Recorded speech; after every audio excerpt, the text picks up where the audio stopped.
Hi, and welcome back to another episode of Season 2 Wellness Chronicles.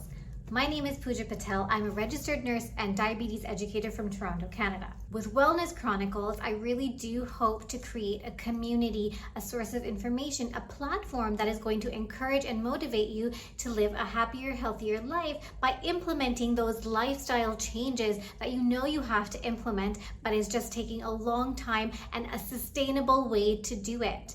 So, welcome to Wellness Chronicles. I'm so excited to share evidence-based information with you and walk this journey, walk this path with you of lifestyle change. In today's episode, I really want to talk about alternative medications. So you might have gone to a health food store or any kind of store that sells herbs and different kinds of potions and concoctions, and they all kind of sell their products by saying that it reverses diabetes, reduces your blood sugars, XYZ. So today, I really want to answer those questions, whether cinnamon works better than fenugreek, or what does the Diabetes Canada, what does American Diabetes Association, what does research and evidence say, whether these things, they really do impact your blood sugar or not. Is it helpful? Is it not helpful? Should you take it? Should you completely eliminate it? What should you do? I want to start with a small story about my dad. Now, my dad was diagnosed with type 2 diabetes when he was 28 years old.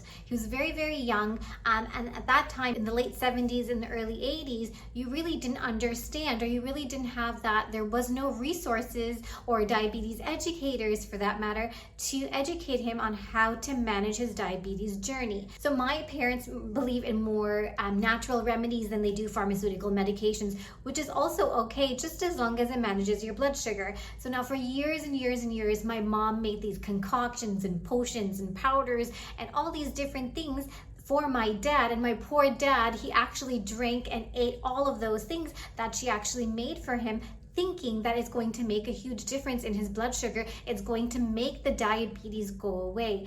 Unfortunately, about 45 years later, it still hasn't happened. He took oral medications for years and years, and now he's been placed on insulin to manage his diabetes. Even in the 40 years that he's had diabetes, his kidneys are healthy, his eyes are healthy, he has no other diabetes complications because his sugar was well managed. Now, I don't know if that's as a result of those powders and potions and concoctions that my mom used to make him have, or whether that's because he just managed his blood sugars, his glycemic control so well that he doesn't have those diabetes complications. So the reason I tell this story is I wouldn't completely discount those natural remedies because there's no evidence to say what it actually did to him or how it contributed for him to impact his blood sugars. But at the same time, I will recommend, if your doctor has given you some oral medications to take for your diabetes control, for your glycemic control, please take it.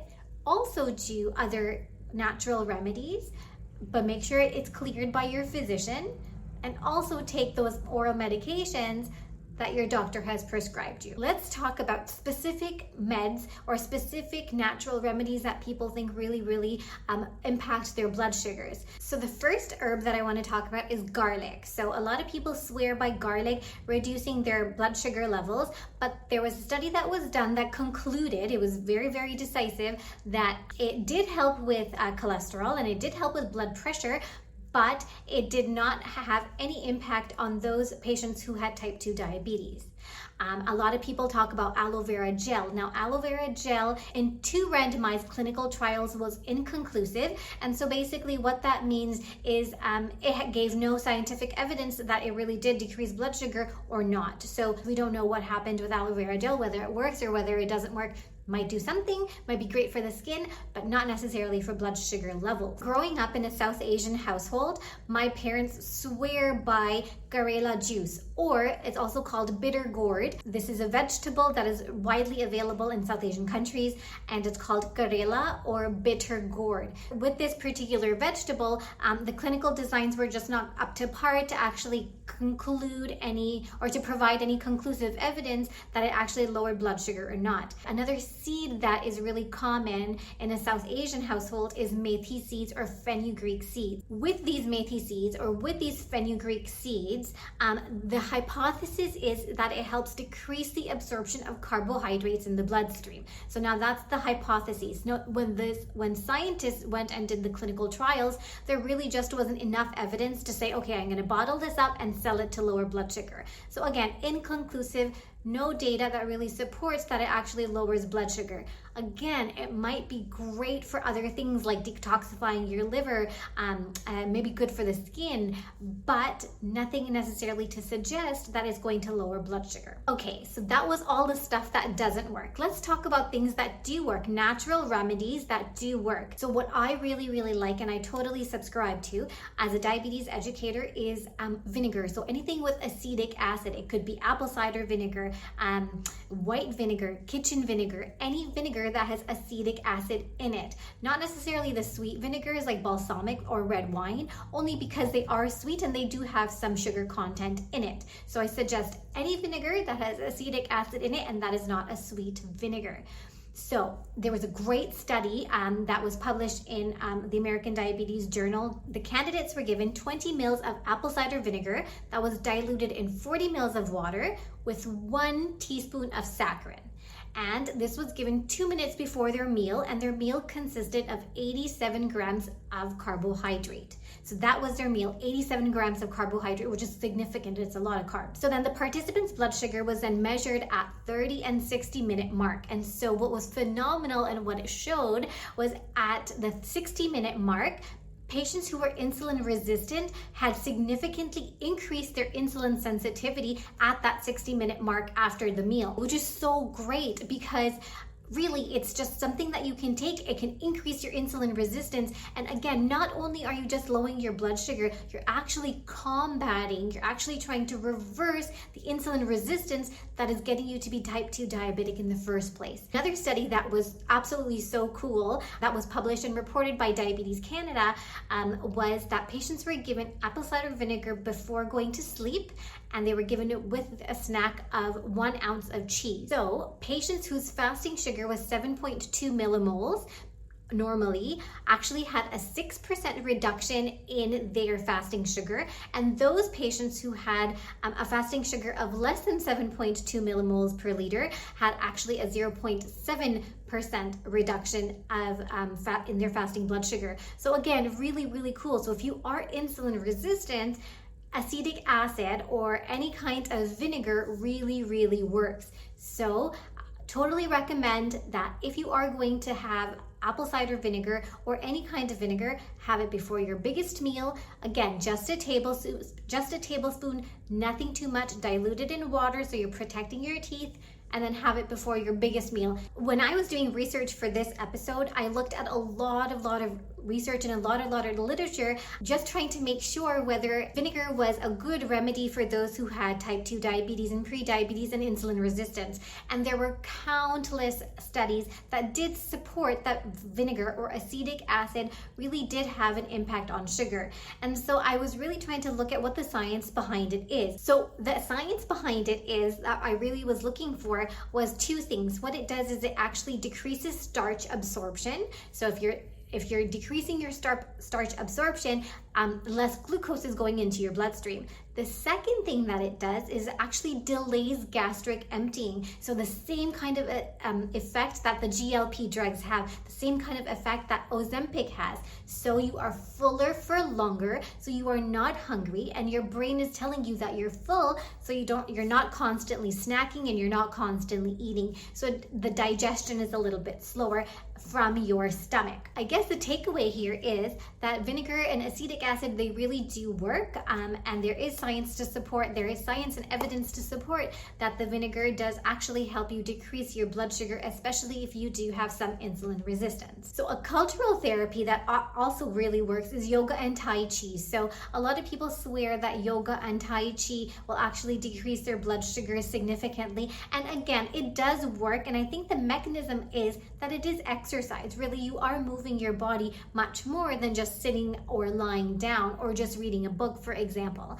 So because you are moving your body, you are burning calories, which is why there will be a blood sugar reduction with those cultural practices. But Diabetes Canada does recommend not to use yoga and Tai Chi as a sole treatment, only because it's not going to significantly lower your blood sugar. It's not going to manage your diabetes in the long run. What it does promote and what it does add to is that 150 minutes of physical exercise per week that the Diabetes Canada recommends as part of reducing insulin resistance, preventing prediabetes and type 2 diabetes. Cinnamon is another great example of what people think will actually lower blood sugar. I love cinnamon because it tastes amazing. It does have a little bit of sweetness to it. So when you add it to your foods, your food absolutely tastes great. There is some suggestion that it does decrease blood sugar, and yes, it does, but you have to have at least 6 grams of cinnamon in one sitting, which really is a lot of cinnamon. So my recommendation is absolutely use that cinnamon as a sweetener in your food, so that way it spices up your food, it gives it flavor, and adds a touch of sweetness to it.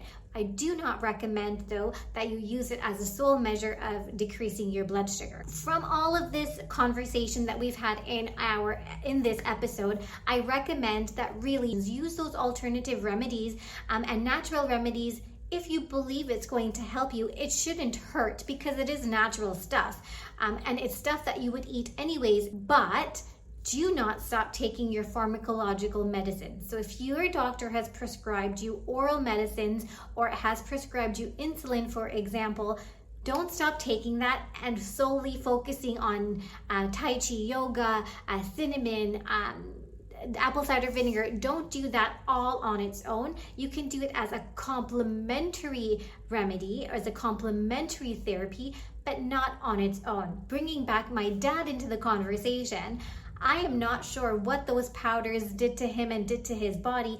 Maybe it did contribute to prevent some diabetes complications, and maybe there isn't enough research out there that supported that, but and it did contribute to him not getting diabetes complications.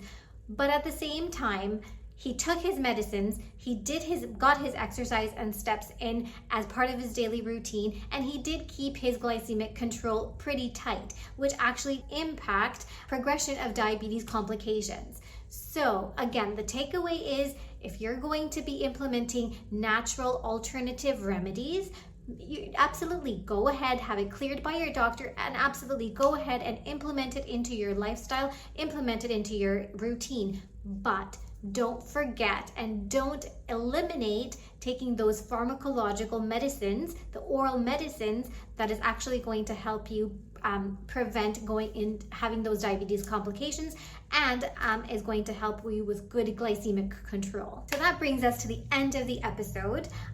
Please, if you took anything away from this episode, I want you to do 3 things for me. The first thing I want you to do is share this information with a family or friend who is going to benefit from this information.